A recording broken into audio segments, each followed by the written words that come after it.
Bonjour Guillaume Gambaro. Bonjour. Bienvenue sur France Bleu. Vous êtes responsable du développement de l'association de l'école des 15. Alors c'est quoi cette association, mon cher Guillaume? Alors bienvenue parce que vous êtes, c'est moi qui vous reçois finalement. Ah bah oui, finalement on est chez toi, tu as raison Guillaume. C'est une asso, c'est une initiative aixoise qui a été créée en 2014 qui veut lutter contre le décrochage scolaire en se servant du rugby comme un outil pédagogique. Alors ça c'est génial, c'est pour ça que je voulais absolument qu'on démarre l'émission avec vous.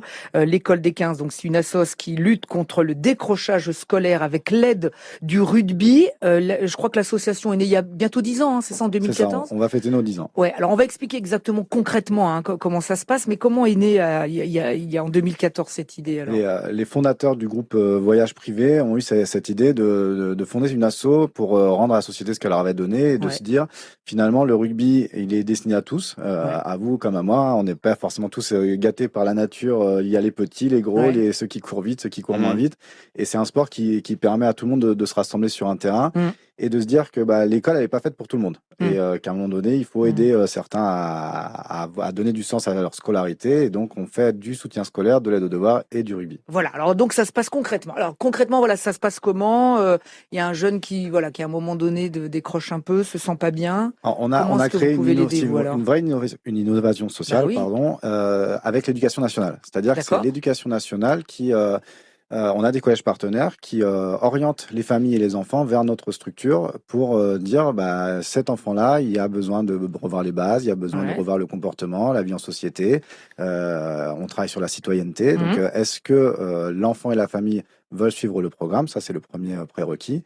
Et le deuxième, c'est de se dire, nous, on va les accueillir 12 heures par semaine en plus de leur emploi du temps du collège. Exactement. C'est pour ça que vous leur dites bien attention, hein, c'est un vrai investissement, c'est pas un hobby. On ne dit pas on ira de temps en temps. Non, c'est-à-dire que concrètement, pendant un an, il faut que, il faut que le jeune en question et la famille, on va dire, s'investissent vraiment. C'est ça. C'est ça. Pendant 12 heures par semaine. Alors, on y fait quoi pendant ces 12 heures ? C'est 3 temps forts. Un temps scolaire où on va revoir les bases en français et en mathématiques, notamment avec des enseignants spécialisés, où un enfant est quasiment pour un adulte.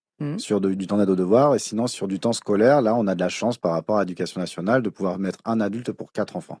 Donc c'est pour ça qu'on aide l'éducation nationale par rapport à ça, c'est qu'on prend le temps avec l'enfant de revoir les bases en français et en mathématiques. Ça c'est le temps scolaire.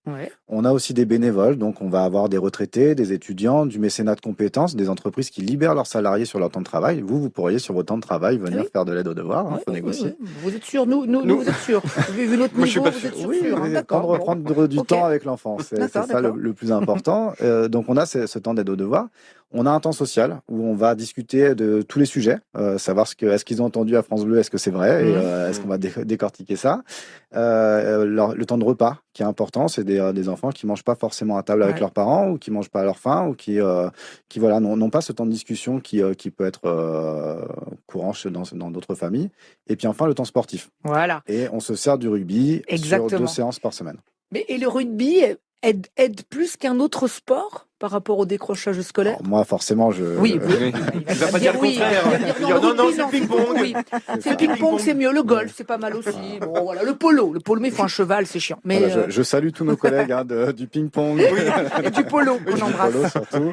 Mais forcément, nous, on croit avec ferveur que le rugby a tous les outils pour permettre ça. Je vous le disais en amont, sur le fait que ça accueille tous les gabarits. Ouais, c'est ça. Nous, on s'en sert comme outil de mixité, les filles et les garçons. Sur cet âge-là, cette tranche d'âge CM2, 3e, les filles sont meilleures que les garçons. Ah oui. Elles trouvent du sens aussi à ça. Elles travaillent plus en collaboration. Parfois, vous êtes meilleures que les garçons. Parfois. Je plaisante, j'embrasse évidemment. Et est-ce que dernièrement, avec la Coupe du Monde de rugby, il y a eu un rebond particulier ou pas ? Un engouement ? Un engouement. Alors nous, on travaille avec des enfants des quartiers. Donc les sports rois, c'est le foot et la boxe. Mais à Aix, à Marseille, à Saint-Étienne aussi, où on est implanté, le rugby, c'est pas le sport roi. Mais par rapport à ces enfants-là, on a fait en sorte de leur expliquer la Coupe du Monde. Ils ont eu la chance, pour certains, de voir des matchs de Coupe du Monde, de créer une ferveur. Donc ils ont pu aller à Geoffroy Guichard, au stade Vélodrome. Donc ça, c'était vraiment de belles histoires. Guillaume, alors ça existe depuis 2014. Quels sont les résultats alors ? Comment ça se passe depuis 10 ans ? Alors depuis 10 ans, on a été audité par des fondations. Donc on est reconnu comme l'une des associations innovantes qui a le 100% de résultats. C'est-à-dire aujourd'hui en France, c'est pas nous qui disons, c'est la Cour des comptes qui dit quelqu'un qui sort du système scolaire coûte à la société 230 000 € sur sa vie. Ça, c'est pas nous qui le disons, hein, c'est l'État. Et nous, ce qu'on dit, c'est que si on agit en prévention et si on agit en qualité, en petit nombre, on va avoir des résultats. Et aujourd'hui, on peut dire qu'on a 100% de résultats positifs. Parce que les enfants qui sortent de chez nous, ils trouvent un sens à leur scolarité. Et l'idée, c'est pas qu'ils aient le brevet à la fin de l'année. L'idée, c'est qu'ils puissent avoir une formation qu'ils ont choisie. Être animateur radio, être pâtissier. Qui raccrochent les wagons, quoi. Je vais peut-être m'y mettre. Bravo, hein. Oui, toi, tu vas faire un petit stage avec Guillaume. Du gabarit. Va repartir avec Guillaume. Merci Guillaume Gabard. Voilà, bravo. T'as vu comment on démarre bien cette émission avec une belle nouvelle, de belles initiatives. Guillaume Gambaro, responsable du développement de l'association de l'école des 15. Bravo pour ce que vous faites. Merci infiniment. Donc, aider des jeunes en difficulté scolaire grâce au rugby.